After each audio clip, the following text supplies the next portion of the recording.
హరే వ్యోమ కృష్ణ ప్రభు. ఆ. పశ్యతి సర్వత్రా. హరే కృష్ణ 1 minute మాధవ్. నా దగ్గర స్క్రీన్ కనపడదు. చదవండి మాధవ్, ప్లీజ్ స్క్రీన్ చదవండి. యో మాం పశ్యతి సర్వత్ర సర్వం చ మయి పశ్యతి తస్యాహం న ప్రణశ్యామి సచ మే న ప్రణశ్యతి. అనువాదం జై శ్రీ ప్రభుపాద. నన్ను సర్వత్రా వీక్షించు వానికి మరియు నాయందు సమస్తము గాంచు వానికి నేను కనబడకపోవుట గాని నాకు అతడు కనబడకపోవుట గాని జరగదు. జై ప్రభుజీ. హరే. హరే కృష్ణ. ఇంకెవరైనా చదువుతారా? ఎవరైనా చదవాలని ఇంట్రెస్ట్ ఉన్న వాళ్ళందరూ హ్యాండ్స్ రైజ్ చేయండి. నేను 1 by 1 పేరు పిలుస్తాను. మరొక ఇద్దరు కూడా శ్లోకాన్ని చదివేటువంటి ప్రయత్నం చేయండి. హరే కృష్ణ. జయశ్రీ సేవిని మాత చదవండి మాత.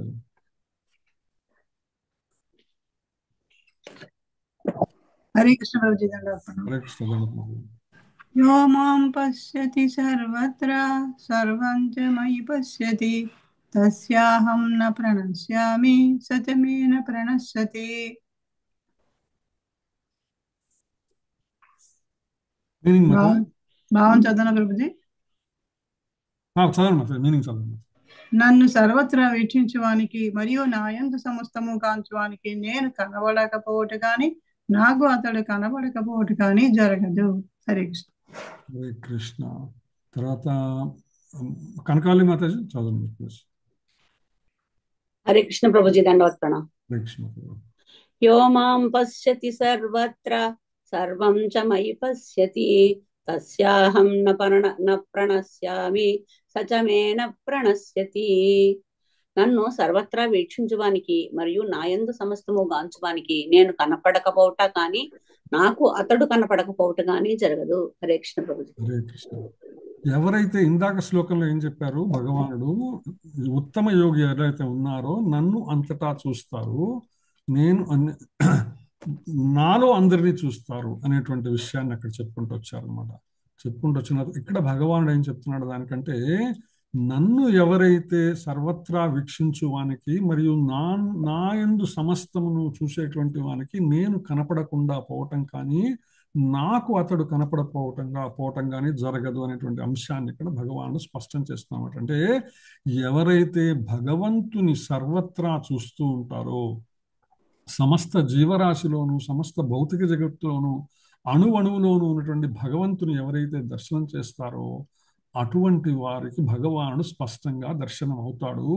అంతేకాదు వారిని కూడా భగవానుడు చూడగలుగుతాడు అనేటువంటి ముఖ్య అంశాన్ని ఇక్కడ మనకి భగవానుడు చెప్పేటువంటి ప్రయత్నం చేస్తున్నాడు. ఎందుకంటే కృష్ణ భక్తి భావనలో ఉన్నటువంటి వాళ్ళు శ్రీకృష్ణ భగవానుడు సర్వత్రా ఉన్నట్లుగా దర్శించగలరు. అంటే శ్రీకృష్ణ భగవాను యొక్క అనుభూతిని తాము ఉన్నటువంటి స్థలంలో కానీ తాము ఉన్నటువంటి ప్రదేశంలో ఎక్కడున్నప్పటికీ తమ తోటి భగవానుడు ఉన్నాడు, తమ చుట్టూ భగవానుడు ఉన్నాడు అనేటువంటి ఉన్నతమైనటువంటి భావస్థితిలో ఉంటారు. ఇదే ఉత్తమమైనటువంటి కృష్ణ భక్తి భావన. అంతేకాదు అతడు ఆ దేవదేవుని దర్శనం చేస్తాడు, దేవదేవునిలో సమస్తము చూడగలుగుతాడు అనమాట. దానికి మనం చూసుకుంటే శ్రీకృష్ణ భగవానుడు ఎప్పుడైతే మన్ను తింటాడో యశోదమ్మ వస్తుందనమాట. యశోదమ్మ వచ్చి మన్ను తిన్నావా స్వామి అంటే, లేదు నేను తినలేదు, అన్నయ్య నా మీద కావాలని నేరారోపణ చేస్తున్నాడని కృష్ణ భగవానుడు యశోద చెప్తే, కాదు నోరు తెరువు అంటుంది. నోరు తెరవగానే నోరు తెరుస్తాడు. నోరు తెరిస్తే ఆ నోటిలో విశ్వమంతా దర్శనమిస్తుంది. విశ్వంలో ఉన్నటువంటి భూమండలమైనటువంటి బృందావనంలో శ్రీకృష్ణ భగవాను నోట్లో చూస్తున్నటువంటి యశోదా తల్లి, ఇవన్నీ కూడా మళ్ళా దర్శనమైనవి. యశోద తల్లికి ఎప్పుడు కూడా కృష్ణ భక్తి భావని, శ్రీకృష్ణుని గురించిన ఆలోచన తత్వమే ఆమె మనసులో ఎప్పుడు ఉంటుంది. అంతటా శ్రీకృష్ణుడు ఉన్నాడు అనేటువంటి మనోభావనలో ఉంటుంది ఆ తల్లి. అంతేకాదు శ్రీకృష్ణుడు నోరు తెచ్చడం అందులో కూడా శ్రీకృష్ణ భగవానుడే ఆమెకు దర్శనమిస్తాడు. ఇది ఉన్నతమైనటువంటి వాత్సల్యముతో కూడినటువంటి భావావేశ స్థితి అనమాట. సో అటువంటి వారు ప్రకృతి యొక్క విభిన్న రూపాలను దర్శించినట్లు కనిపించినప్పటికీ కూడా సర్వం అది శ్రీకృష్ణుని యొక్క శక్తి ప్రదర్శనే అని తెలిసి సర్వవేళలా కృష్ణ భక్తి భావనలో నిలిచి ఉంటారు. అంటే తమ చుట్టూ ఉన్నటువంటి ప్రతిదీ కూడా తాము ఉన్నటువంటిది, తాము వసించేటువంటిది, తాము ఆస్వాదించేటువంటిది అంతా కూడా కృష్ణుని యొక్క శక్తికి సంబంధించినటువంటి ప్రదర్శనే అనేటువంటి ఉన్నతమైనటువంటి భావాన్ని కలిగి ఉంటారన్నమాట. అందుకని శిలా ప్రభుపాద అంటున్నారు, కృష్ణ భక్తి రస భావన మూల సిద్ధాంతం ఏంటంటే సర్వానికి శ్రీకృష్ణుడే ప్రభువు. కృష్ణుడు లేకుండా ఏది స్థితిని కలిగి ఉండలేదు అనేటువంటి భావన ఏదైతే ఉంటుందో, అంటే సర్వం శ్రీకృష్ణమయం అనేటువంటి ఉత్తమమైనటువంటి భావస్థితి ఏదైతే ఉంటుందో అది కృష్ణ భక్తి రస భావన యొక్క మూల సిద్ధాంతం అంటారు శిలా ప్రభుపాదుల వారి భాష్యంలో. కృష్ణ ప్రేమ వృద్ధి చెందటమే కృష్ణ భక్తి రస భావన. ఏ విధంగా అయితే నెమ్మదిగా మనము పురోగతి చెందుతుంటామో కృష్ణ భక్తిలో, కృష్ణుని యొక్క సర్వస్వము శ్రీకృష్ణ భగవానుడు అనేటువంటి తెలిసిన జ్ఞానానికి ఎప్పుడైతే మనము చేరతామో అది ఉత్తమమైనటువంటి కృష్ణ భక్తి రసభావన అన్నమాట. అటువంటి దివ్య స్థితి ఏదైతే ఉందో అది లౌకికమైనటువంటి ముక్తికి సైతం కూడా అతీతమైనటువంటిది. అంటే సర్వవేళ సర్వావస్థల యందును కృష్ణ తన్మయత్వం అన్నమాట. తన్మయత్వము అంటే ఆయనతో మమేకం అవ్వటము, ఆయనతోనే ఎప్పుడు నిరంతరము కృష్ణుని యొక్క ఉనికి, కృష్ణుని యొక్క సాంగత్యమును, కృష్ణుని యొక్క ప్రేమానుభూతిని సర్వవేళ సర్వావస్థలందు అనుభూతి చెందడానికి మించిన ఉన్నతమైనటువంటి ముక్తి వేరొకటి లేదు అని శిలా ప్రభుపాదులు చెప్తున్నాం అన్నమాట. ఎందుకంటే ఆత్మానుభవానికి అతీతమైనటువంటి అటువంటి కృష్ణ ప్రేమ పొందిన స్థితిలో భక్తుడు తప్పకుండా ఎవరైతే ఎటువంటి ఉన్నతమైనటువంటి స్థితిలో ఉంటారో వాళ్ళు తప్పకుండా భగవంతుని చేరుకుంటారు అనేటువంటి ఉత్తమమైనటువంటి ఉదాహరణకి అంతకుముందు కూడా మనం ఒకసారి చెప్పుకున్నాం అనమాట. ఏదైతే శ్రీమద్ భాగవతంలోని దశమస్కందం ఉందో, దశమస్కందంలోని కృష్ణలీలా తరంగిణి అని మన తెలుగునాట ఉన్నటువంటి నారాయణ తీర్థుల వారు ఆయన ఉత్తమమైనటువంటి గ్రంథాన్ని రాశారు. దశమస్కందంలో ఉన్నటువంటి కథలన్నిటినీ కూడా కీర్తనల రూపంలో రాశారనమాట. సంస్కృతంలో మొత్తం అవన్నీ కూడా సంస్కృతంలో ఉంటాయన్నమాట. నారాయణ తీర్థుల వారు ఆయన ప్రముఖ వాగ్గేయకారుడు. ఆయన కీర్తనలు రాసి తనంతట తాను ధ్యానం చేస్తూ ఉండేవాడు, కృష్ణానుభూతిలో ఉండేవాడు. కృష్ణానది ఒడ్డునే ఆయన ఊరు అనమాట. మంగళగిరి దగ్గరలో కాజా అనేటువంటి గ్రామం ఉంటుంది. మీరు ఎప్పుడైనా ఎవరైనా హైవే మీద వెళ్తుంటే చూడొచ్చు. ఆ కాజా దగ్గర నారాయణ తీర్థుల వారి అక్కడ ఒక సంస్థ ఏర్పాటు చేసినటువంటి ఒక భవనం కూడా ఉన్నదనమాట. ఆయన సంస్మరణార్థం అనమాట.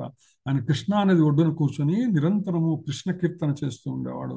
చేస్తూ ఉంటే సాక్షాత్తు శ్రీకృష్ణ భగవానుడే ప్రత్యక్షమయ్యి ఆయన ముందు నృత్యం చేసేవాడు అనమాట. ఆయనతో ఆయన కీర్తనలకు ఆయన నృత్యం చేసేవాడు భగవానుడు. ఆయనతో ఆయన సంభాషించేవాడు. అటువంటి ఉన్నతమైనటువంటి భావావేశ స్థితి ఏదైతే ఉందో అది భౌతికమైనటువంటి ముక్తి భావన కన్నా ఉత్తమమైనటువంటిది అనే విషయాన్ని శిలా ప్రభుపాదుల వారు మనకు భాష్యంలో చెప్తున్నారు. ఎందుకంటే భక్తునికి కృష్ణుడే సర్వస్వమై ఉంటాడు. భక్తుడు ఎప్పుడూ కూడా అటువంటి కృష్ణ ప్రేమతో మునిగిపోయి ఉంటాడని చెప్తున్నాడు. భగవానుడు మరియు భక్తుని నడుమ ఒక సన్నిహిత సంబంధం ఏర్పడుతుంది. నారాయణ తీర్థుల వారు ఒకరోజు కీర్తన చేస్తూ చాలా ఉన్నతమైనటువంటి భావావేశ స్థితిలో ఉన్నారట. శ్రీకృష్ణ భగవానుడు ఆనందంతో నృత్యం చేస్తున్నారు. ఆయన కీర్తనకి చేస్తుంటే ఆయనకి విపరీతమైనటువంటి కడుపు నొప్పి వచ్చింది. ఎవరికి? నారాయణ తీర్థుల వారికి. వస్తే అప్పుడు ఆయన బాధపడుతూ కూడా కృష్ణ కీర్తన ఆపితే భగవానుడు వెళ్ళిపోతాడు అనే సందేహంతో సంశయంతో అనమాట. కృష్ణుడు గమనించాడు నారాయణ తీర్థుల వారితో, నువ్వు కడుపు నొప్పితో బాధపడుతున్నావు, నేను కడుపు నొప్పి తీసేస్తాను, నువ్వు శుభ్రంగా పాడుకుంటుంటే, వద్దు స్వామి, ఏ విధంగా అయితే కుంతీ మహారాణి కష్టాలన్నీ ఉంచు నాకు, నువ్వు నిన్ను మర్చిపోయే సుఖాల కన్నా నిన్ను గుర్తుంచుకునే కష్టాలే నాకు ఇష్టమని ఏ విధంగా అయితే కుంతీ మహారాణి చెప్పిందో అలాగే ఆయన చెప్పాడు. ఇట్లా నాకు శారీరకమైన బాధ ఉండబట్టే నిన్ను నిరంతరము నేను తలుచుకోగలుగుతున్నాను, కాబట్టి అది అమ్మేనే ఉండని అంటాడనమాట.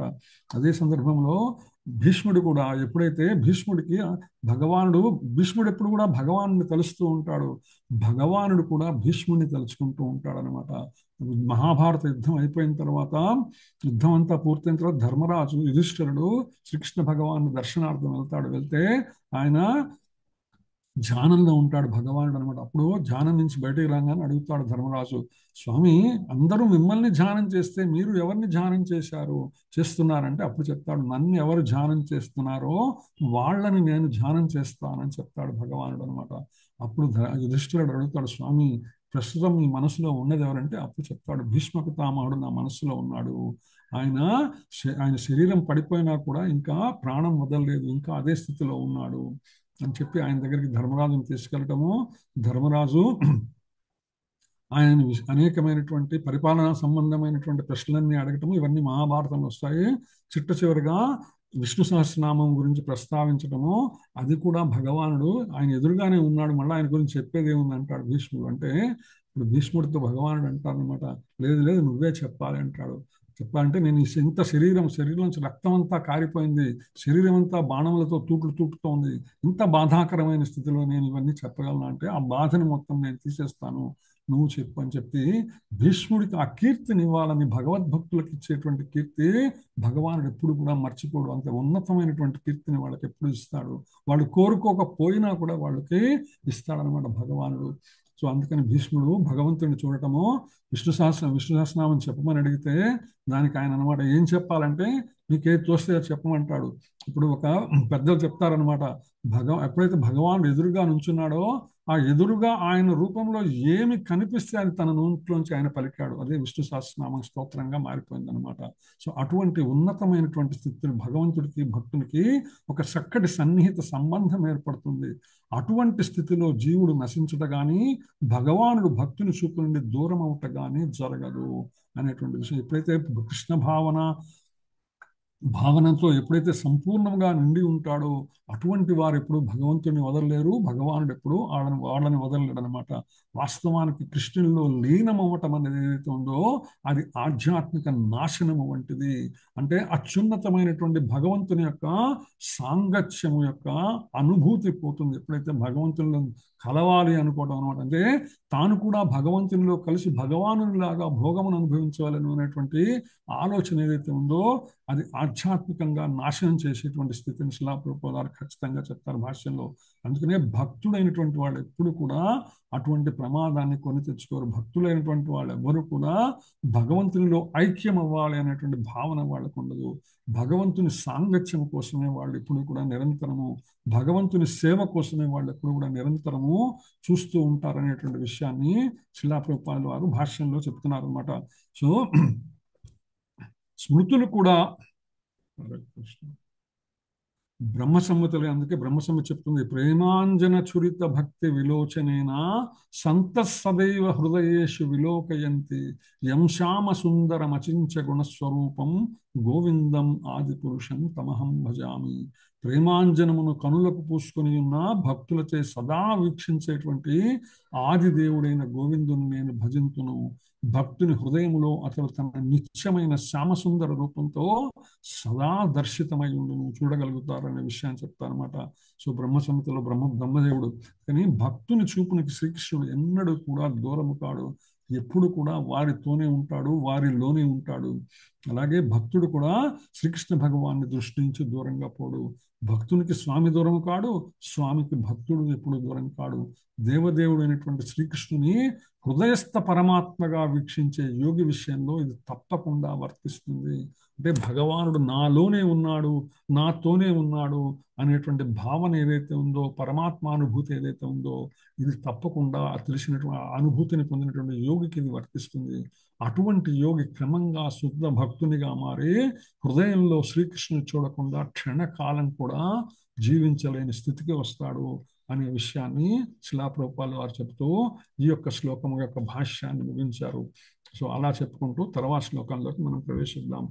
సర్వభూత స్థితం యో మాం భజత్యేకత్వమాస్థితః సర్వథా వర్తమానోపి సయోగి మయి వర్తతే. సర్వభూత స్థితం యో మాం భజత్యేకత్వమాస్థితః సర్వథా వర్తమానోపి సయోగి మయి వర్తతే. హరే కృష్ణ. మాత చౌతారా శ్లోకం మీనింగ్ విశేషం? హరే కృష్ణ ప్రభుజీ. హరే కృష్ణ. సర్వభూతస్థితం యో మాం భజత్యేకత్వమాస్థితః సర్వథా వర్తమానోపి సయోగి మయి వర్తతే. అనువాదం. నేను మరియు హృదయస్థ పరమాత్మ ఇరువురము ఒకటేనని తెలిసి పరమాత్మ భక్తియుత సేవలో నియుక్తుడైన యోగి అన్ని పరిస్థితుల యందును నాయందే నిలిచి ఉండును. Thank you Prabhuji. హరే కృష్ణ మాతాజీ. హరే కృష్ణ. సరోజన మాత చదువుతారా? హరే కృష్ణ ప్రభుజీ. ప్రణామం ప్రభుజీ. హరే కృష్ణ మాతాజీ. సర్వభూతస్థితం యో మాం భజంతే భజత్యేకత్వమాసితః సర్వదా వర్ధమానోపి సయోగి మై వర్ధతే. నేను మరియు హృదయస్థ పరమాత్మ ఇరువురము ఒకటే అని తెలిసి పరమాత్మ భక్తియుక్త సేవలో నియుక్తుడైన యోగి అన్ని పరిస్థితుల యందు నాయందే నిలిచి ఉండును. హరే కృష్ణ ప్రభు. కృష్ణ. రాధామాతాజీ మీరు చదువుతారా? సర్వభూతస్థితం యో మాం భజత్యేకత్వమాస్థితః సర్వదా వర్తమానోపి సయోగి మయి వర్తతే. నేను పరమాత్మ ఒకటేనని తెలిసిన వాడై పరమాత్ముని ఆరాధనాయుత సేవలో నెలకొనే అట్టి యోగి అన్ని పరిస్థితులలో సర్వదా నాలోనే ఉంటాడు. హరే కృష్ణ. వైకుంఠేశ్వరి మాత చదువుతారమ్మా. హరే కృష్ణ ప్రభుజీ, దండ ప్రణామ. హరే కృష్ణ.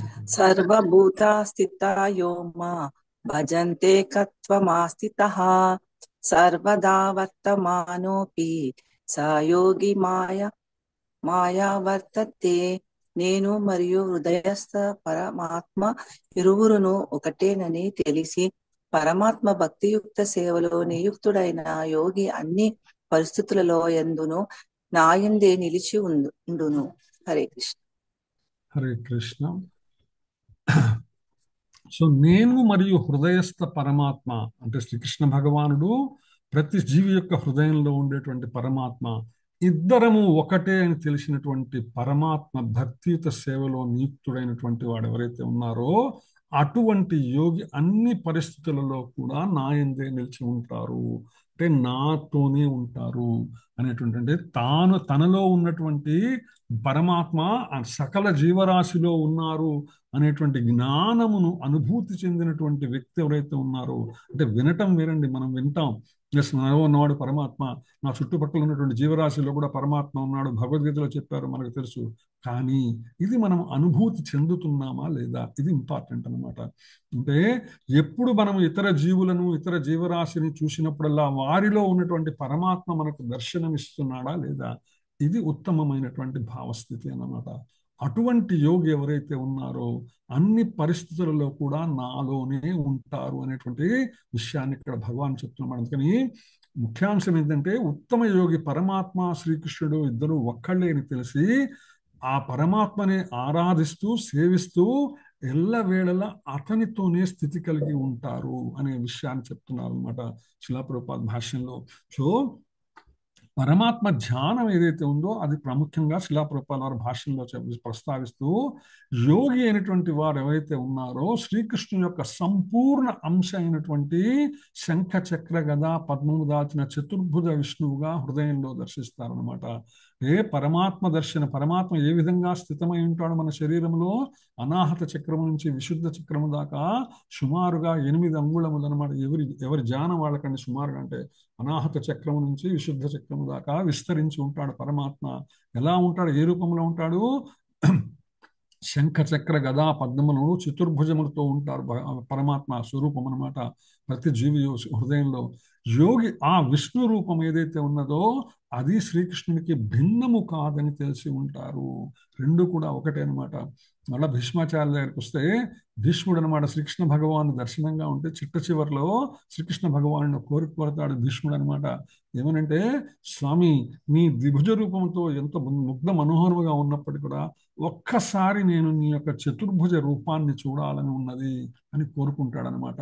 వెంటనే స్వామి అక్కడ భీష్ముడికి చతుర్భుజములతో చక్ర గదా చతుర్భుజ రూపంతో ఆయనకి దర్శనమిస్తాడు. సో ఆ ప్రతి జీవిలో ఉండేటువంటి చక్ర గదా పద్మములతో ఉండేటువంటి చతుర్భుజ విష్ణు రూపము కానీ శ్రీకృష్ణుము కానీ వేరు కాదు అనే విషయాన్ని మనము గుర్తుంచుకోవాలన్నమాట. ఎప్పుడు కూడా వాస్తవానికి కృష్ణుడే పరమాత్మ హృదయంలో రూపంలో అందరి హృదయాలలో నిలిచి ఉంటాడు. అసంఖ్యాక జీవరాశుల్లో నిలిచిన అసంఖ్యాక పరమాత్మల మధ్య కూడా ఎటువంటి భేదం ఉండదు.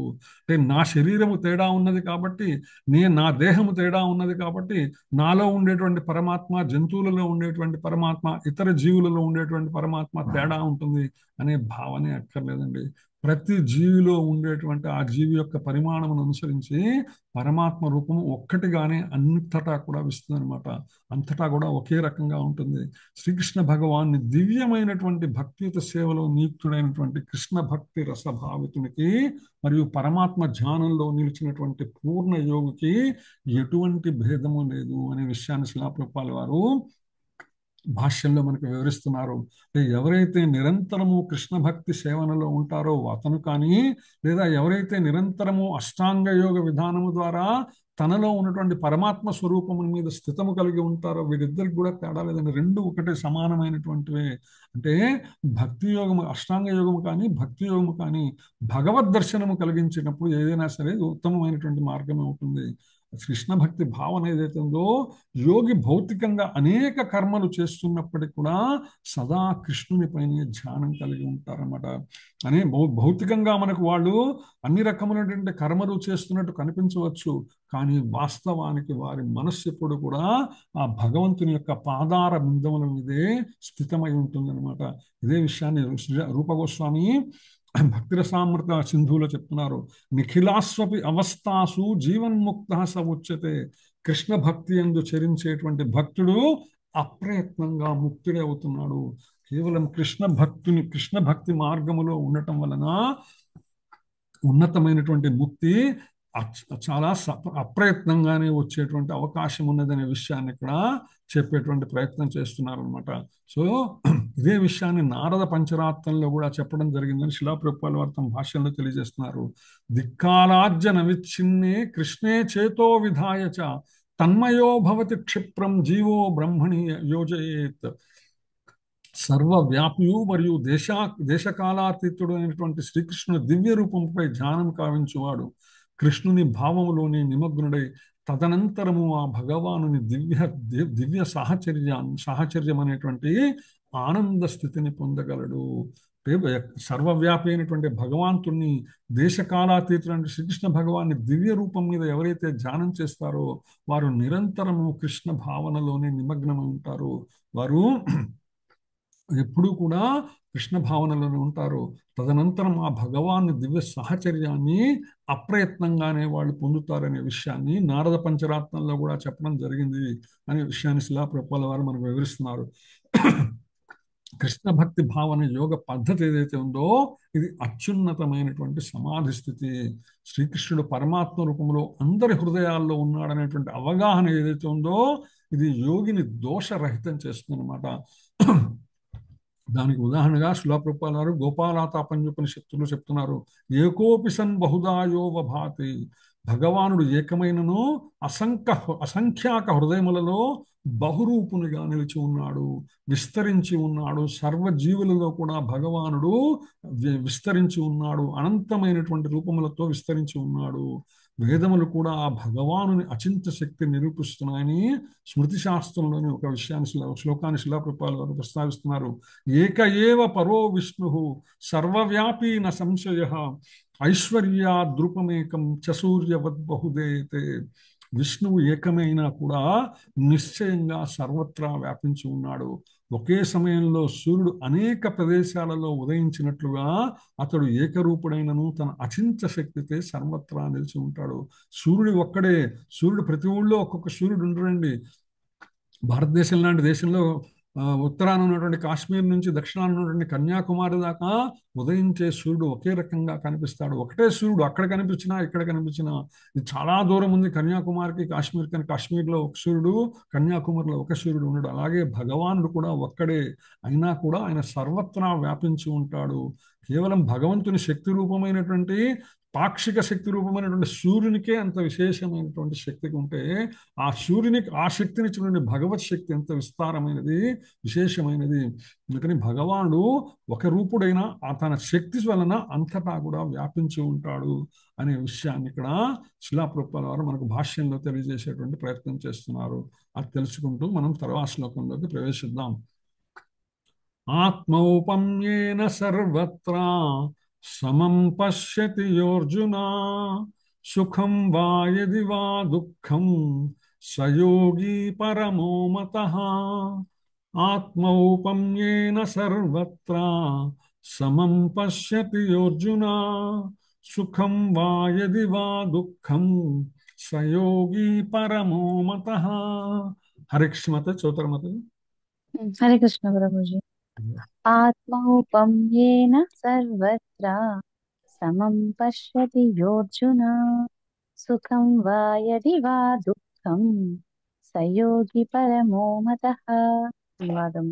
ఓ అర్జున, ఎవడు తనతో పోల్చుకొని సమస్త జీవులను వాటి సుఖదుఖములందు సమముగా చూచును అతడే ఉత్తమ యోగి అనబడును. Thank you Prabhuji. హరే కృష్ణ. నాగమణి మాత, చౌతర శ్లోకం. హరే కృష్ణ ప్రభుజీ. హరే కృష్ణ. ఆత్మౌపమ్యేన సర్వత్ర సమం పశ్యతి యోర్జున సుఖం వా హరే కృష్ణ సుఖం వా యది వా దుఃఖం సయోగి పరమో మతః. ఓ అర్జున, ఎవడు తనతో పోల్చుకొని సమస్త జీవులను వాటి సుఖదుఖములందు సమంగా చూసునో అతడే ఉత్తమ యోగి అనబడును. హరే కృష్ణ. హరే కృష్ణ. యశస్వి మాతాజీ మీరు చదువు. హరే కృష్ణ ప్రభుజీ. హరే కృష్ణ. ఆత్మంపమ్యేన సర్వత్ర సంపశ్యతి యో అర్జున సుఖం వా యది వా దుఃఖం సయోగి పరమో మతః. ఓ అర్జున, ఎవడు తనతో పోల్చుకొని సమస్త జీవులను వాటి సుఖ దుఃఖముల యందు సమముగా చూచునో అతడే ఉత్తమ యోగి అనబడదు. హరే కృష్ణ ప్రభుజీ. హరే కృష్ణ. సో భగవానుడు ఇక్కడ చాలా స్పష్టంగా చెప్తున్నారు, ఓ అర్జున, ఎవరు తనతో పోల్చుకొని సమస్త జీవులను వాటి సుఖ దుఃఖములందు సమముగా చూచునో అతడే ఉత్తమ యోగి. ఉత్తమ యోగి యొక్క విశేషమైనటువంటి లక్షణం ఏమిటో ఇక్కడ చెప్తున్నారు. ఎవరైతే తనతో పాటు మిగిలిన జీవులంతటినీ సమానమైనటువంటి వాళ్ళుగా పోల్చుకొని వాటి సుఖ దుఃఖాలని సమంగా చూస్తాడో అతడే ఉత్తమ యోగి అన్నమాట. శిలా ప్రభుపాదుల వారు చెప్తున్నారు భాషలో, అసలు జీవుని యొక్క దుఃఖాలకు వాస్తవమైనటువంటి కారణం ఏంటంటే భగవానునితో తనకు గల సంబంధం మర్చిపోవటం అనే విషయాన్ని చెప్తున్నమాట. ఎవరైతే భగవానుతో తనకు గల నిత్య సంబంధాన్ని మర్చిపోతారో వారికి దుఃఖాలకు మొదలవుతాయి అంతటితో అనమాట. ప్రతి ఒక్కరూ కూడా త్రిగుణాలకు లొంగి ఉండే జీవుడు తనకు శ్రీకృష్ణతో గల సంబంధాన్ని మర్చిపోయి తాపత్రయాలకు కారణమని యోగి తెలిసి ఉంటారు. యోగి అయినటువంటి వాడి జ్ఞానం ఎటువంటి ఉందంటే ఈ ప్రకృతి త్రిగుణములు ఏవైతే ఉన్నాయో సత్వరజో తమో గుణములకు లొంగిపోయి తనకు శ్రీకృష్ణుతో గల సంబంధాన్ని మర్చిపోయి తాపత్రయాలకు లోనవటం వలన వాస్తవమైనటువంటి స్థితిని తెలుసుకోలేకపోవడం వలన దుఃఖాలకు కారణమవుతుంది. ఇదే దుఃఖ కారణం అన్నమాట. ఉమాచార్య వారు కీర్తన అంటారు, మనుజుడై పుట్టి మనుజుని సేవించి అనుదినము దుఃఖం అందనేలా అంటారనమాట. ప్రస్తుతం సమాజంలో మనం కానీ చూస్తే సమాజంలో చాలా మందికి భక్తి ఉంటుందండి, కానీ ఆ భక్తి వారు భగవానునిపై కాదు మనుషులపై ఉంటుంది, మనుషులపై ఉంటుంది అనమాట. ఎవరైతే మనిషిని దేవతగానో భావించి ఎవరైతే సేవిస్తున్నారో వాళ్ళందరూ మనుజుడై పుట్టి మనుజుని సేవించి అనుదినము దుఃఖం పొందుతూ ఉంటారు. మన అనుదినము పొందేటువంటి దుఃఖమునకు కారణం ఏంటంటే మనము భగవంతునితో మన సంబంధాన్ని మర్చిపోవటం వల్ల, మనం భగవంతునికి బదులుగా మనుషుని సేవించటం వల్ల. ప్రస్తుతం సమాజంలో నేను చాలా పరిశీలన చేసి చెప్తున్నారు, ఎవరైతే మనుషుని మనిషిని దేవతగా పూజించేటువంటి వ్యక్తులను చూస్తున్నానో అటువంటి ఇళ్లలో నిత్యము వాళ్ళని మానసికంగా శారీరకంగా బాధించేటువంటి అంశం ఏదో ఒకటి ఆ ఇళ్లలో తప్పనిసరిగా దర్శనమిస్తుంటుంది ప్రస్తుతం సమాజంలో అనమాట. సో అందుకని శిలా ప్రభుపాదులు అంటారు, జీవుని సుఖశాంతులకు కారణం ఏంటంటే శ్రీకృష్ణుడే సర్వ మానవ కర్మలకు దివ్య భోక్త అని, సమస్త జగములకు ప్రభు అని, సర్వ జీవులకు ఆప్తమిత్రుడని తెలిసి ఉండటమే సుఖ శాంతులకు కారణమవుతుందన్నమాట. జీవితంలో సుఖము శాంతి మనము పొందాలంటే భగవానుతో మనకున్నటువంటి సంబంధాన్ని మనము మరలా మనలో జాగృతం చేసుకోవాలి. మనలో ఉన్నటువంటి పరమాత్మ దర్శనం మనం చేసుకోవాలి. అటువంటి పరమాత్మతో మన అనుబంధాన్ని మనము తిరిగి నెమరు వేసుకోవాలన్నమాట. అదే విషయం చెప్తూ శిలాప్రభుపాదులు అంటారు, జగత్తులో ఉత్తమమైన జహితైషియు అంటే జీవితులకు హితుడు ఎవరంటే కృష్ణ భక్తి భావనలో నిలిచినటువంటి యోగి సుఖంగా ఉండి కృష్ణ సంబంధ విజ్ఞానం అందరికీ పంచడానికి ప్రయత్నం చేస్తారనమాట. అతడు వాస్తవమైనటువంటి జీవులకు హితుడు. జీవులకు మనం ఏదైనా మంచి చేయగలమంటే మనము వాస్తవమైనటువంటిది ఇది ఎప్పుడైతే భక్తులకు భగవద్ విజ్ఞానాన్ని పంచడమే మనం అత్యుత్తమైనటువంటి సేవ అనమాట. అది చేయగలము. శ్రీకృష్ణునికి ప్రియతమ సేవకుడు ఎవరు? అటువంటి ఉత్తమమైనటువంటి యోగి అనమాట.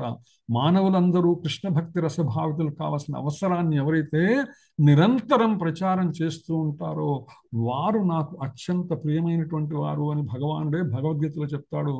నచ తస్మాన్ మనుష్యేషు కశ్చిన్మే ప్రియకృత్తమః. భక్తుడు సదా జీవులందరి క్షేమాన్ని కాంచుట సర్వులకు ఆప్తమిత్రుడు కాగలడు. అటువంటి విషయాన్ని భగవానుడు, అటువంటి వాడే భగవానుడు ఇష్టపడతాడని శ్రీకృష్ణ భగవానుడే భగవద్గీతలో స్పష్టం చేస్తున్నారు. ఉత్తమ యోగి యొక్క మరొక లక్షణం ఏంటంటే పరదుఃఖ దుఃఖి పరసుఖ సుఖి.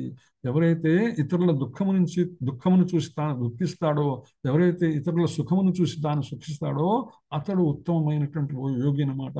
అందుకని ఉత్తమమైనటువంటి యోగి ఎప్పుడు కూడా స్వీయ అనుభవం వలన అందరి సుఖ దుఃఖాలను తెలిసినటువంటి కృష్ణరస భావితుడు. అంటే వాస్తవానికి మనం చెప్పుకున్నాం ఇందాక, సుఖం అంటే కృష్ణునితో మన సంబంధాన్ని తెలుసుకుని కృష్ణ సేవలో నిమగ్నం అవటమే వాస్తవమైనటువంటి సుఖం. దుఃఖం అంటే కృష్ణునితో మనకు గల సంబంధాన్ని మర్చిపోయి భౌతికమైనటువంటి భోగాసక్తిలో తిరగటమే దుఃఖం అనమాట. సో ఇది తెలిసినటువంటి వాడు కృష్ణ భక్తుడు. ఇదే వాస్తవాన్ని అందరికీ చెప్పడానికి ప్రయత్నం చేస్తారు. ఏ విధంగా అయితే శిలాప్రభుపాదుల భాష్యంలో మనకు ఈ యొక్క భగవంతునితో మనకు గల సంబంధాన్ని, భక్తి యోగ మార్గంలో మనం పొందగలిగినటువంటి ఔన్నత్యాన్ని ఏ విధంగా అయితే తెలియజేస్తున్నారో ఇది ప్రతి ఒక్క కృష్ణ భక్తుడు కలిగి ఉండాల్సిన లక్షణము. అందుకే నేను మొదటి క్లాస్ అయ్యే ముందు కూడా చెప్పాను మీకు ఏమని, అందరూ కూడా కనీసంలో కనీసం ప్రతి ఒక్కరూ ఇంకొకరిని మన సంస్కరణానికి జత చేయడానికి ప్రవేశించవలసిందే. ఇతరుల మీద మనకు ఉండవలసినటువంటి ప్రేమ కానీ, జాలి కానీ, కరుణ కానీ ఏదంటే వారిని కూడా కృష్ణ భక్తి భావానికి దగ్గరకు చేయటమే. వారికి కృష్ణ జ్ఞానాన్ని మనం అందివ్వటం నుంచి అంతకు మించినటువంటి పరోపకారం ఇంకొకటి లేదు భౌతిక జగత్తులో. సో ఇతర జీవులపై మనం ఎప్పుడు కూడా ఈర్ష్య కలిగి ఉండకూడదు. వీలైనంత వరకు నిరంతర ప్రయత్నం మనం చేస్తూనే ఉండాలి అనే విషయాన్ని ఇక్కడ మనము అర్థం చేసుకోవాలన్నమాట. అందుకని విశుద్ధ భక్తునికి తనని మాత్రమే ఉద్ధరించుకునే సాధారణ యోగికి మధ్య ఉండేటువంటి తేడా ఇక్కడ మనకు స్పష్టంగా కనిపిస్తుంది అనమాట. ఎందుకంటే విశుద్ధ భక్తుడు తానొక్కడే కాదు, సమస్త జీవరాశి కూడా భగవంతుని జ్ఞానాన్ని పొంది భగవంతుని సాహచర్యానికి పొందాలి అనేటువంటి తపన కలిగి ఉండి అందరికీ కృష్ణ భక్తి జ్ఞానాన్ని, కృష్ణ భక్తి శాస్త్రమును, కృష్ణ భక్తి విజ్ఞానాన్ని అందరికీ అందించడానికి ప్రయత్నం చేస్తారు. కానీ సాధారణ యోగి కేవలము తన కోసం మాత్రమే అష్టాంగ యోగ విధానాన్ని అమలు చేస్తూ ఉంటాడు. అందుకని చక్కగా ధ్యానం చేయటానికి కొరకు ఏకాంత స్థలానికి పోయే యోగి ప్రతి ఒక్కరికి తన శక్తి కొలది కృష్ణ భక్తి రస భావతలుగా మార్చే ప్రయత్నం చేసే భక్తుని కన్నా కూడా పూర్ణుడు కాదు. అష్టాంగ యోగ విధానాన్ని అతి కష్టమైనటువంటి అష్టాంగ యోగ విధానానికన్నా భగవంతుని భక్తి జ్ఞానాన్ని మనం పంచడానికి విశేషమైనటువంటి కృషి చేసి కనీసంలో కనీసం మనం ప్రతి ఒక్కరం ఇంకొకరికి మనం భగవద్ విజ్ఞానాన్ని అందించగలిగితే ఇది అష్టాంగ యోగ విధానంలోని యోగి కన్నా ఉత్తమమైనటువంటి స్థితి అనేటువంటి విషయాన్ని శిలాప్రభుపాదుల వారు తమ భాష్యంలో చెప్పేటువంటి ప్రయత్నం చేస్తున్నారు అనమాట. అది చెప్పుకుంటూ తర్వాత శ్లోకంలోకి వెళ్దాం. యోయం యోగస్త్వయా ప్రోక్తః సామ్యేనా మధుసూదన ఏతస్యాహం న పశ్యామి చంచలత్వాత్ స్థితిం స్థిరాం. అర్జున ఉవాచ యోయం యోగస్త్వయా ప్రోక్తః సామ్యేనా మధుసూదన ఏతస్యాహం న పశ్యామి చంచలత్వాత్ స్థితిం స్థిరాం. హరే కృష్ణ. మత సూత్ర. హరే కృష్ణ ప్రభుజీ. హరే కృష్ణ. అర్జునోవాచ యోయం యోగస్త్వయా ప్రోక్తః స్వామ్యేన మధుసూదన ఏతస్యాహం న పశ్యామి చంచలత్వా స్థితం స్థిరాం. అర్జునుడు పలికెను, ఓ మధుసూదన, మనస్సు చంచలము మరియు అస్థిరము అయినందున నీవు సంగ్రహముగా తెలిపిన యోగ పద్ధతి ఆచరణకు అసాధ్యమైనదిగాను సహింప రానిదిగాను నాకు కనిపించుచున్నది. థ్యాంక్ యూ హరే ప్రభు. హరే కృష్ణ. అనురాధ మాతాజీ చదువుతారా? హరే కృష్ణ. హరే కృష్ణ. అర్జున ఉవాచ యోయాం యోగస్త్వయా ప్రోక్తః సామ్యేన మధుసూదన ఏతస్యాహం న పశ్యామి చంచలత్వాత్ స్థితిం స్థిరాం. అర్జునుడు పలికెను, ఓ మధుసూదన, మనస్సు చంచలము మరియు అస్థిరము అయినందున నీవు సంగ్రహముగా తెలిపిన యోగ పద్ధతి ఆచరణకు అసాధ్యమైనదిగాను సహింపరానిదిగాను నాకు కనిపించుచున్నది. హరే కృష్ణ. హరే కృష్ణ. కృష్ణకుమారి మాతాజీ చదువుతారా? హరే కృష్ణ. హరే కృష్ణ ప్రభు. అర్జునోవాచ యోయం యోగస్య ప్రోక్త సామ్యేన మధుసూదన ఏతస్యాహం న పశ్యామి చంచలత్వా స్థితిం స్థిరాం. అర్జునుడు పలికెను, ఓ మధుసూదన, మనస్సు చంచలము మరియు అస్థిరము అయినందున నీవు సంగ్రహంగా తెలిపిన యోగ పద్ధతి ఆచరణకు అసాధ్యమైనదిగాను సహింపరానిదిగాను నాకు కనిపించుచున్నది. హరే కృష్ణ. హరే కృష్ణ. థ్యాంక్ యూ మాతాజీ. అర్జునుడు చెప్తున్నాడు, ఏం చెప్తున్నాడు ఇప్పటిదాకా? భగవానుడు మనస్సును నా మీద స్థితం చేస్తావో, ఎవరైతే స్థితం చేస్తారో, ఎవరైతే నా సేవలో నిమగ్నం అవుతారో అని చెప్పుకుంటూ వచ్చాడు అనమాట. బాగానే ఉందయా స్వామి.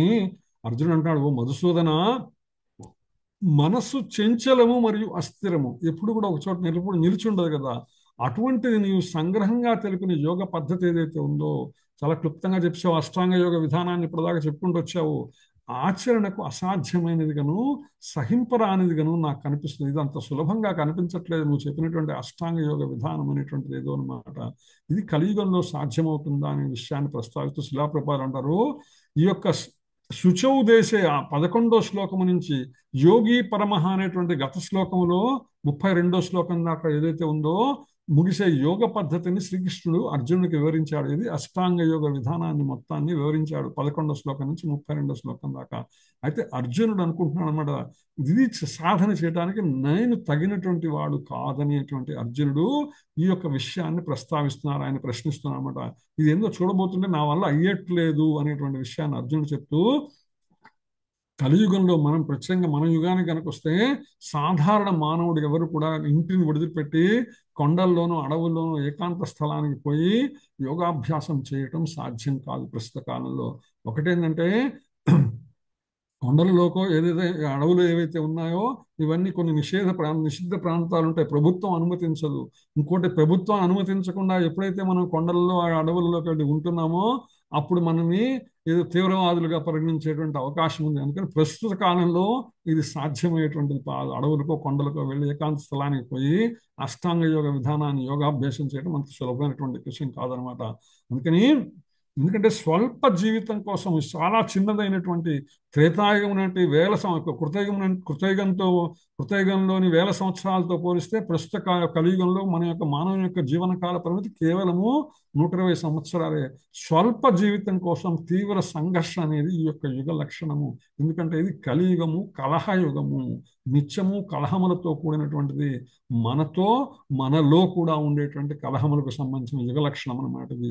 ఈ కాలంలో జనులందరూ కూడా ఆత్మానుభూతి విషయంలో శ్రద్ధారహితులై ఉన్నారు. ఎందుకంటే దాని మీద ఎవరికి కూడా ఆకర్షణ ఉండదు. భౌతికమైనటువంటి భోగాశక్తిలో కలియుగం యొక్క ప్రభావం తీవ్రంగా ఉంటుందన్నమాట. భౌతికమైనటువంటి భోగం వైపే మొగ్గు చూపుతారు, కానీ ఆధ్యాత్మికమైనటువంటి ఆత్మానుభూతి కోసము తప్పించేటువంటి వాళ్ళు మనకు చాలా తక్కువగా కనిపిస్తారు అనమాట. సామాన్యమైన ఆచరణీయమైనటువంటి పద్ధతుల్ని వాళ్ళు స్వీకరించలేకపోతే నియమిత జీవనం, ప్రత్యేకమైనటువంటి ఆసన పద్ధతి, స్థానము, విశేషమైనటువంటి స్థానము, విషయకర్మల నుంచి మనోనిగ్రహం వంటి కఠిన యోగ పద్ధతిని చెప్పవలసిన అవసరం లేదు. మనమే చూస్తున్నాము. నేనైతే ప్రతి వారం చెప్తుంటాను, మీరందరూ ఇంకో కొత్త వాళ్ళని మన సత్సంగానికి జత కొత్త వాళ్ళని సత్సంగానికి జత చేయండి నేను ప్రతి వారం చెప్తుంటాడు. మనం అనేక మందికి చెప్పాము, 10 మందికి చెప్పాము, 100 మందికి చెప్పాము, చెప్పినా కూడా ఎవరు రావట్లేదు అనేటువంటి ఇది వాస్తవం అండి. ఎందుకంటే మన ప్రయత్నం మనము ఆపకూడదు. ఉండదు. అదే సందర్భంలో అది వారి యొక్క కర్మఫలాన్ని అనుసరించిన భగవద్ జ్ఞానాన్ని తెలుసుకోవాలనేటువంటి భావన ఉన్న వాళ్ళు మాత్రమే సత్సంగానికి వస్తారు. అటువంటి వాళ్ళు చాలా తక్కువగా ఉంటారు. మనం 100 మందిని ప్రయత్నం చేస్తే కేవలం ఒక్కళ్ళు మాత్రమే వచ్చేటువంటి అవకాశం ఉందన్నమాట. సో అందుకని ఇది కలియుగ లక్షణం, ఇది సహజమైనటువంటి లక్షణం కలియుగంలో. ఆ విషయాన్ని చెప్తూ శ్రీనాథ్ వారు అంటున్నారు, ఇందులో అర్జునుని భావన ఏంటంటే అనేక అనుకూల పరిస్థితులు ఉన్నప్పటికీ క్లిష్టమైనటువంటి యోగం ఆచరణ సాధ్యం కాదు. ఎందుకంటే అర్జునుడు రాజవంశానికి చెందిన పలు యోగ్యతలతో చూస్తే కనుక ఆయన అత్యంత ఉన్నతుడు. ఎందుకని? గొప్ప వీరుడు, దీర్ఘాయు ఉన్నటువంటి వాడు, అన్నిటికీ మించి దేవదేవుడు అయినటువంటి శ్రీకృష్ణుడికి ప్రియమైనటువంటి మిత్రుడు అనమాట. అటువంటి అర్జునుడు 5000 సంవత్సరాలకు పూర్వమే అర్జునుడికి ప్రస్తుతం మనకున్న పరిస్థితుల కన్నా చాలా చక్కగైనటువంటి అనుకూల పరిస్థితులు ఉన్నప్పటికీ కూడా అష్టాంగ యోగ విధానాన్ని తిరస్కరించాడు. అర్జునుడు ఇటువంటి ఆచరణ చేసినట్టు మనకి ఇక్కడ చరిత్రలో కూడా ఆధారం లేదు. అందుకనే ఈ యోగ పద్ధతి ఏదైతుందో, ఈ అష్టాంగ యోగ విధానం ఏదైతే ఉందో కలియుగంలో అసాధ్యంగా భావించబడింది. అంటే 5000 సంవత్సరాల క్రితమే అర్జునునికే, అంత ఉన్నతమైనటువంటి స్థితిలో ఉన్నటువంటి అర్జునునికే కష్టమైనటువంటి అసాధ్యమైనటువంటి అష్టాంగ యోగ విధానాన్ని ఇప్పుడు మనం పోల్చుకుంటే కలియుగంలో అది దుస్సాధ్యం అన్నమాట. ఎటువంటి పరిస్థితిలో సాధ్యము కానటువంటిది అనమాట. ఒకవేళ ఏ కొద్ది మందికి అంటే అసాధారణ పురుషులు ఎవరికైనా సాధ్యమైన, సామాన్యులకు మటుకు ఇది సాధ్యము కాదు అనేటువంటి విషయం మనకు స్పష్టత వస్తుంది. ఎందుకంటే 5000 సంవత్సరాల కిందటే అసాధ్యమైతే ఇక ప్రస్తుత కాలంలో ఎటువంటి పరిస్థితిలో ఇది సాధ్యము కాదు. అర్జునుడు లాంటి ఉత్తమ పురుషుడికే 5000 సంవత్సరాల క్రితమే సాధ్యం కానిది ప్రస్తుతం సాధ్యమవుతుందంటే ఎటువంటి పరిస్థితిలో సాధ్యం కాదు. మరి చాలా మంది చెప్తుంటారు కదండి, యోగ సంఘాలు, యోగశాలలు ఇవన్నీ చేస్తుంటారు కదండి. అంటే దాని గురించి శిలా ప్రభుపాద అంటున్న ప్రస్తుత కాలంలో ఈ యోగ విధానం అనుకరించే ప్రయత్నం చేసేవాళ్ళు తమను తాము కృతార్థులుగా భావిస్తుంటారు, కానీ ఖచ్చితంగా వాళ్ళు కాలాన్ని వృధా చేస్తున్నారు. కొంత తాత్కాలికమైనటువంటి ఉపశమనం వచ్చేటువంటి ఉంది. ఫర్ ఎగ్జాంపుల్, ఒక వ్యక్తి దీర్ఘమైనటువంటి రోగంతో బాధపడుతుంటారు. ప్రతిరోజు జ్వరం వస్తుందంటే ఆ శరీరంలో ఏదో ఒక అనారోగ్యం ఉన్నదని, కేవలం జ్వరానికి సంబంధించినటువంటి మందు మాత్రమే మనం వేస్తూ ఉంటే ఆ శరీరంలో ఉన్నటువంటి దీర్ఘమైనటువంటి రోగం ఎప్పటికైనా తీరుతుందా? ఎప్పటికీ తీరదు. అదేవిధంగా ఈ యొక్క ధ్యాన యోగము, హఠయోగము, రాజయోగము, ఏదో రకరకాలైనటువంటి యోగమైనటువంటి యోగ పాఠశాలలు, సంఘాలు ఇవన్నీ వస్తున్నాయి ప్రతి సమాజంలో. వాళ్ళందరూ మీకు ఆ యోగం నేర్పిస్తాం, ఈ యోగం నేర్పిస్తాం, ఇంత కట్టండి, దీనివల్ల ఇంత ఫలితం ఉంటుందని చెప్తారు. వాటి వల్ల కొంతమంది ధ్యాన యోగంలోకి వెళ్ళిన వాళ్ళు చెప్తారన్నమాట, తాత్కాలికంగా కొంత ఉపశమనం కలుగుతుంది. ఇది ఉపశమనం మాత్రమే. అంటే జ్వరానికి మందు మాత్రమే వేస్తున్నా కానీ అసలు వాస్తవమైనటువంటి రోగం, ఆ శరీరం ఉన్నటువంటి రోగమును గుర్తించి దానికి తగిన చికిత్స చేస్తే కానీ ఈ జ్వరాన్ని తగ్గేటువంటి అవకాశం లేదు అని తెలుసుకోలేకపోతుంది ప్రస్తుత సమాజము. వాస్తవమైనటువంటి రోగం ఏమిటి? భగవంతుడితో మనకు ఉన్నటువంటి నిత్యమైన శాశ్వతమైన సంబంధాన్ని మర్చిపోవడమే. అది మర్చిపోయి వాస్తవానికి మిగిలిన పై మెరుగులకు మాత్రమే మనము లోబడిపోయామంటే ఈ రోగం ఎప్పటికి కూడా, భవరోగం ఎప్పటికీ కూడా మనకు తీరదనే విషయం చెప్తూ అటువంటి వారి యొక్క అజ్ఞానాన్ని శిలాప్రభుపాద వారు తమ భాష్యంలో ఖండించేటువంటి ప్రయత్నం చేశారు అన్నమాట. తర్వాత శ్లోకంలోకి వెళ్దాం మనం. చంచలం హి మనః కృష్ణ ప్రమాథి బలవదృఢం తస్యాహం నిగ్రహం మన్యే వాయోరివ సుదుష్కరం. చంచలం హి మనః కృష్ణ ప్రమాథి బలవదృఢం తస్యాహం నిగ్రహం మన్యే మాయోరివ సుదుష్కరం. హరే కృష్ణ. మత చౌతం. హరే కృష్ణ ప్రభుజీ. హరే కృష్ణ. చంచలం హి మనః కృష్ణ ప్రమాధి బలవదృఢం తస్యాహం నిగ్రహం మన్యే వాయోరివ సుదుష్కరం. అనువాదం. ఓ కృష్ణ, మనస్సు చంచలమును, కల్లోల పూర్ణమును, దృఢమును, మిగులు బలవత్తరమును అయి ఉన్నది. దీనిని నిగ్రహించుట వాయువును నిగ్రహించుట కన్నెను కష్టతరమని నేను భావించుచున్నాను. Thank you Prabhuji. హరే కృష్ణ. ఇంకెవరు ఇందాక ఓకే, పద్మాక్షి కేశవ శ్లోకం. హరే కృష్ణ. చంచలం హి మనః కృష్ణ ప్రమాధి బలవదృఢం తస్యాహం నిగ్రహం మన్యే వాయోరివ సుదుష్కరం. ఓ కృష్ణ, మనస్సు చంచలమును కల్లోల పూర్ణమును దృఢమును మిగుల బలవత్తరమును అయి ఉన్నది. దీనిని నిగ్రహించుట వాయువును నిగ్రహించుట కన్నను కష్టతరమని నేను భావించుచున్నాను.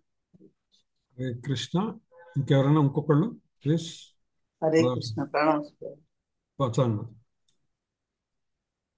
చంచలం హి మన కృష్ణ ప్రమాది బలవదృఢం తస్యాహం నిగ్రహం మన్యే వాయోరివ సుదుష్కరం.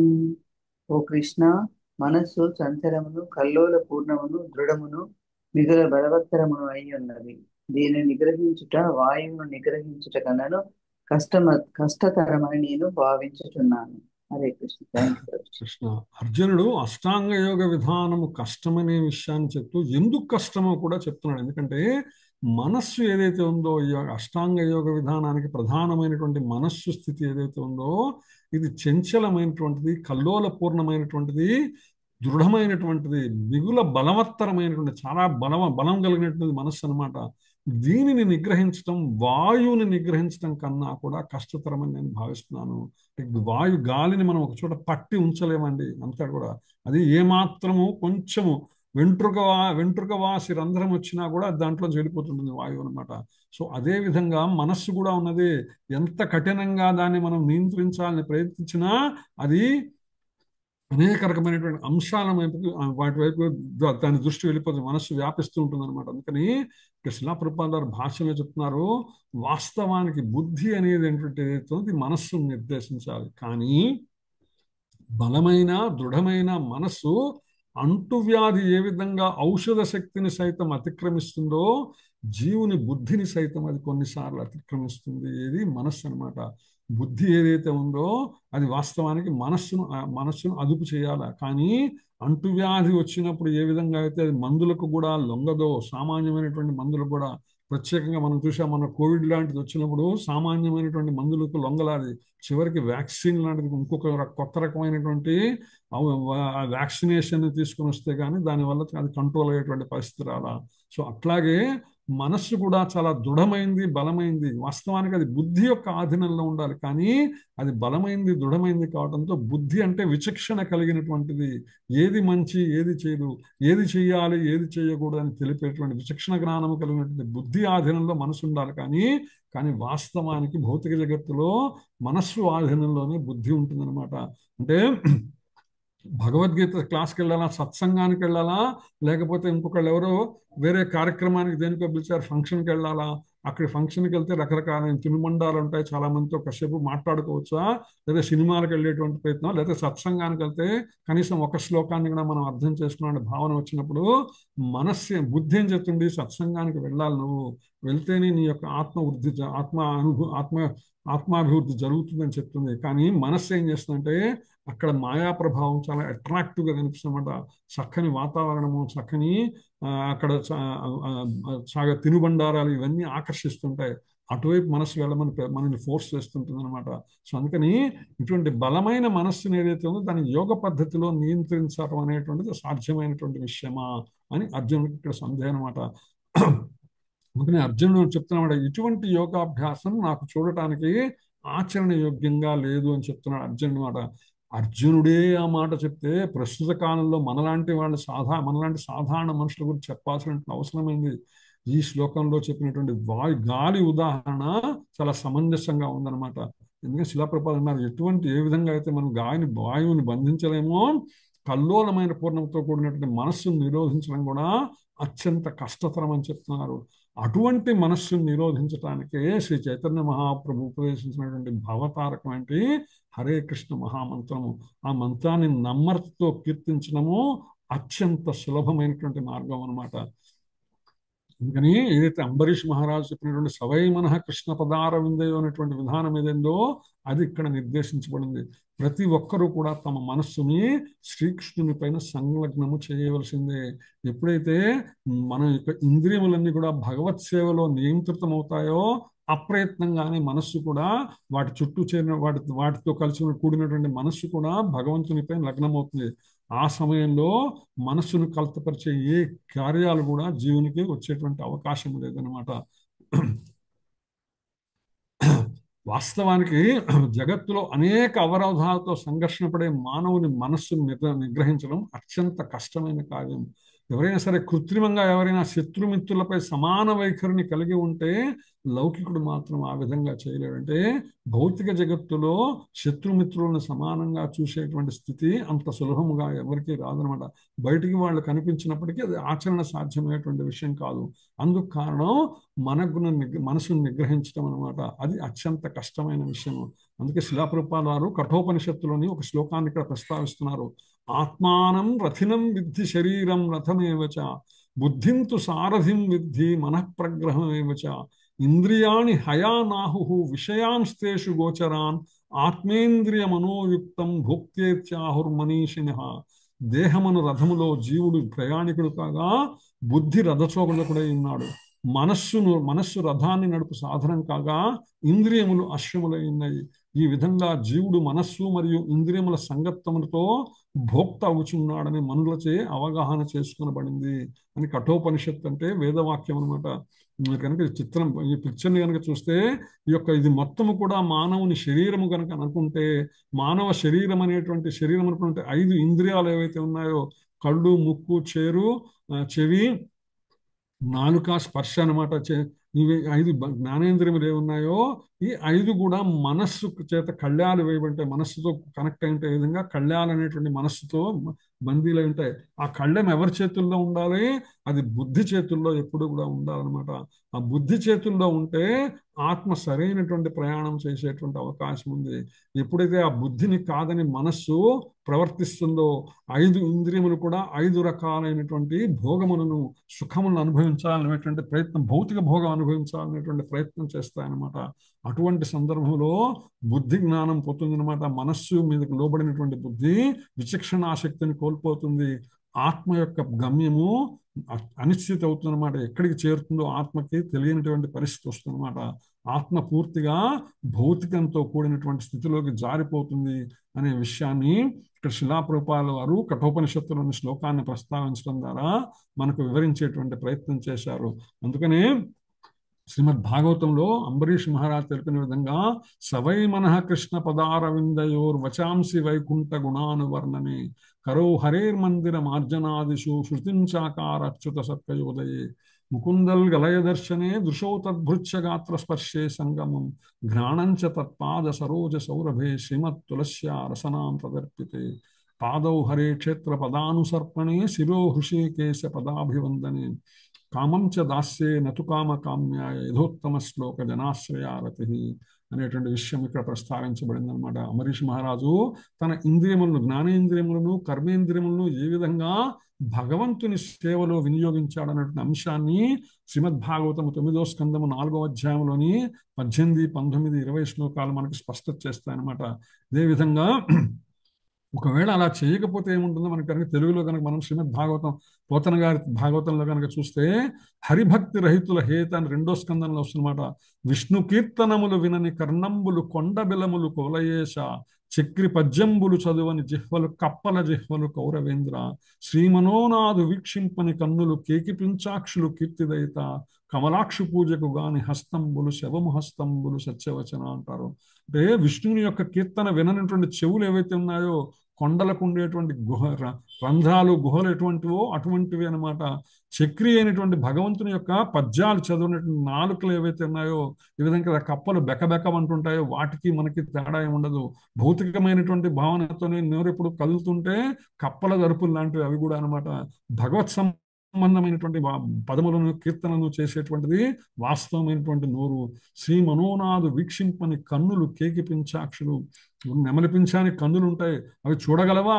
చూడలేవు. అలాగే మన శరీరానికి ఉన్న కన్నులు కూడా భగవంతుని కనుక చూడలేకపోతే అవి దానికి దీనికి పెద్ద తేడా లేదనమాట.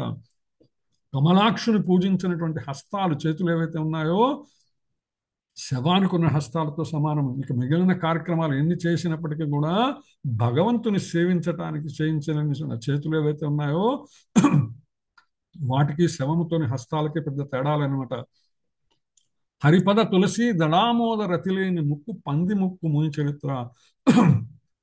పంది ఎప్పుడు కూడా దుర్గంధములోను మాలిన్యములోను తిరుగుతుంటుంది అనమాట. అదే సందర్భంలో భగవంతుని అర్చించిన తులసీ దళముల వాసన చూడని ముక్కు పంది ముక్కుతో సమానం. గరుడగమను భజన గతిలేని పదములు పాదపముల పాద పటలమనగా అంటారు. ఆ గరుడుని మించి తిరిగేటువంటి భగవంతుని యొక్క భజన చేయనటువంటి పదాలు ఏవైతే ఉన్నాయో, పాదములు ఏవైతే ఉన్నాయో, అటువంటి పాదపములు చెట్లకు ఉండేటువంటి వేళ్లతో సమానమైనటువంటి అని చెప్తారనమాట. ఇటువంటిదే మనకి ఇంచుమించుగా మనకి ప్రహ్లాద చరిత్రలో కూడా వస్తుంది. కమలాక్షు నర్చించు కరములు కరములు శ్రీనాథు వర్ణించు జిహ్వ జిహ్వ సురరక్షకుని జూచు చుట్కులు చుట్కులు శేషశాయికి మొక్కు శిరము శిరము విష్ణునాకర్ణించు వీనులు వీనులు మధువైరి దవలిన మనము మనము భగవంతు వలగను పదములు పదములు పురుషోత్తముని మీది బుద్ధి బుద్ధి. కమలాక్షి నర్చించే చేతులే వాస్తవమైనటువంటి చేతులు. శ్రీనాథుని వర్ణించేటి నాలుకే అసలైన నాలుక. దేవతలను రక్షించేటువంటి భగవంతుని చూసే చూపులే వాస్తవమైనటువంటి చూపులు. ఆ శేషశాయి ఆదిశేషుని మీద శయనించి ఉన్నటువంటి భగవానునికి మొక్కే తలే అసలైనటువంటి తల. విష్ణునాకర్ణించు వీనులు వీనులు విష్ణువు యొక్క పదములను కీర్తనను వినేటువంటి చెవులే వాస్తవమైనటువంటి చెవులు. మనస్సుని అనమాట మధు అనేటువంటి రాక్షసుని సంహరించినటువంటి భగవానుని గురించినటువంటి తలుచుకునేటువంటి మనస్సే వాస్తవమైనటువంటి మనస్సు. భగవంతుని గురించి చెప్పుకునేటువంటి పదములే వాస్తవమైనటువంటి పదములు. పురుషోత్తముని మీద నిలిచిన బుద్ధే వాస్తవమైనటువంటి బుద్ధి. దేవదేవుని చింతించు దినము దినము. ఏ రోజైతే మనం భగవంతుని నిత్యము ధ్యానిస్తుంటామో అదే వాస్తవమైనటువంటి రోజు. ధ్యానించని రోజు అసలు రోజే కాదనమాట. చక్రహస్తుని ప్రకటించు చదువు. ఏదైనా చదువు ఈ ప్రపంచంలో ఉందంటే ఆ చక్రధారి అయినటువంటి భగవంతుని గురించి చెప్పేదే వాస్తవమైనటువంటి చదువు. భగవంతుని గురించి చెప్పనటువంటి చదువు ఏది కూడా చదువు కింద లెక్కరాదనమాట. కుంభినీధవు చెప్పేడు గురుడు గిరుడు. భగవంతుని చెవి చేసేటువంటి గురుడు మాత్రమే గురుడు. తండ్రి హరిచేరుమని ఎడి తండ్రి అంటాడు హిరణ్యకశిపుతో. హరి దగ్గరికి నువ్వు చేరటమే నువ్వు చేయవలసినటువంటి వాస్తవమైనటువంటి స్థితి. ఏ తండ్రి అయితే చెప్తాడో అతడే వాస్తవమైనటువంటి తండ్రిని అని హిరణ్యకశిపుతో ప్రహ్లాదుడు చెప్పేటువంటి సన్నివేశాన్ని మనము ఆ భాగవతంలో అద్భుతమైనటువంటి తెలుగు పద్యాల రూపంలో చూస్తాం అనమాట. సో ఇప్పటిదాకా మనం చెప్పుకునే ఇక్కడితో నేను ఆపుతున్నాను. ఇప్పటిదాకా మనం చెప్పుకునేటువంటి విషయములలో ఏమైనా మార్పులు చేర్పులు కానీ ఏదైనా ఏమైనా ముఖ్యాంశాలు, మీరు మొదట్లో చెప్పాను కదా అందరూ ఒక్కొక్క పాయింట్ కనీసం రాసుకొని పెట్టుకోండి అని చెప్పి, ఆ ముఖ్యాంశములు ఎవరైనా సరే తెలియజెప్పేటుంటే తెలియజెప్పగలరు. లేదా ఏమైనా ప్రశ్నలు ఉన్నా కూడా అడగచ్చు. హరే కృష్ణ హరే కృష్ణ హరే కృష్ణ కృష్ణ కృష్ణ హరే హరే హరే రామ రామ రామ హరే హరే. హరే కృష్ణ ప్రభు. హరే కృష్ణ ప్రభు. ప్రభు ఒక చిన్న సందేహం. ఇక్కడ ఒక శ్లోకంలో అర్జునుడికి కృష్ణ భగవాన్ చెప్తాడు, నాతో పోల్చుకొని తనగా ఉన్నట్టు. ప్రభు మనకి నేను విన్నది మేబీ పొరపాటేమో, మనం కృష్ణ భగవాన్తో పోల్చుకోవడం కుదరదు కదా ప్రభు? కృష్ణ భగవానుతో కాదు ప్రభు, మనతో ఏ జీవి అయితే ఉన్నారో ఆ జీవి తనతో పోల్చుకోవాలి మిగిలిన జీవరాశులు. మిగిలిన జీవరాశులతో. హరే కృష్ణ. హరే కృష్ణ. హరే కృష్ణ ప్రభుజీ, దండం ప్రణామం.